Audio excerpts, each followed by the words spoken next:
मिले कोई ऐसा संत फकीर जो भवसागर के पार करा दे। गुरु की हर किसी को तलाश रहती है, हर कोई गुरु चाहता है। हमारा यही निवेदन है कि गुरु जब भाग्य आज का जो समय चल रहा है ना, बहुत सोच समझ कर, क्योंकि दूध का जला छाछ भूख कर पीता, ऐसी हम लोग बचपन से सुनते आ रहे हैं, हर बुजुर्गों के मुंह से निकल जाता है, बहुत पीड़ित होता जाता है, दुख होता है।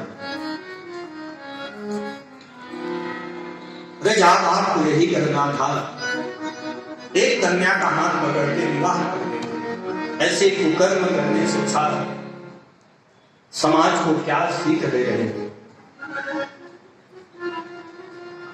हम संत मानकर आपके चरणों में आते हैं, हमें आप क्या सीख दे रहे हैं। बहुत पीड़ा होती है। मैंने कहा ना, मैं चला हूं ना तो एक संकल्प लेकर चला, मुझे कुछ नहीं चाहिए, एक समाज में बदलाव लाना।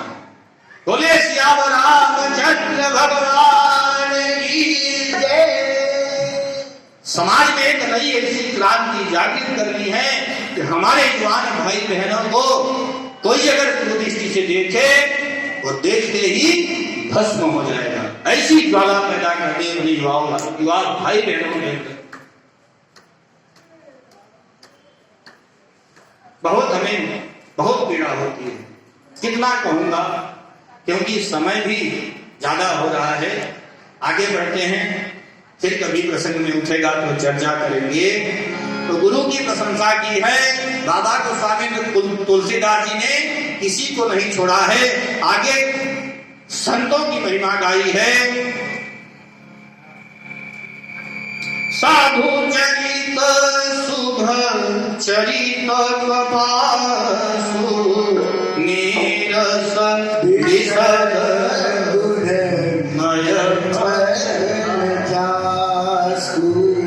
संतों की महिमा गाई कि साधु चरित शुभ चरित कपासु। साधु का जीवन कैसा होना चाहिए?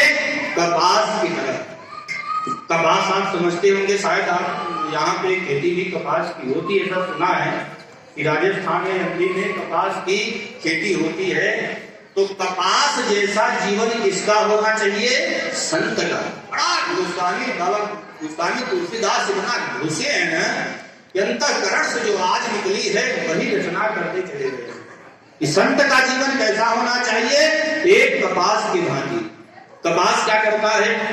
आप ध्यान दिए होंगे, कपास जब रुई बन के तैयार होता है ना, तो रुई पहले कपास को कच्चे से पक्का रुई बनाया जाता है, फिर रुई को नेच करके उसका धागा बनाया जाता है।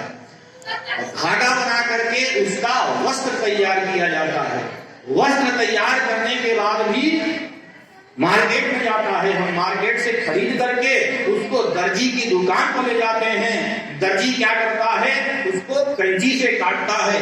इतना सहन करने के बाद भी कपास हमारे अंग बदन को ढकने का कार्य करता है। इसलिए बाबा गोस्वामी तुलसीदास जी ने संत का परिचय दिया कि संत का जीवन कपास की भांति होनी चाहिए। बूंदा घाट सरहाई की कैसे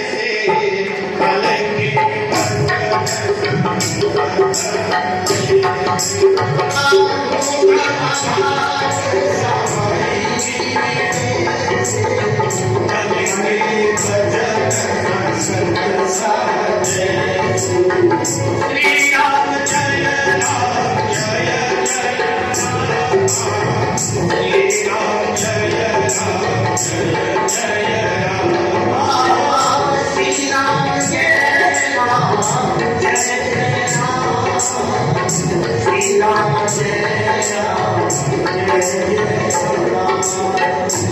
संतों में वो संतों का भी जीवन पीड़ित होता है ना।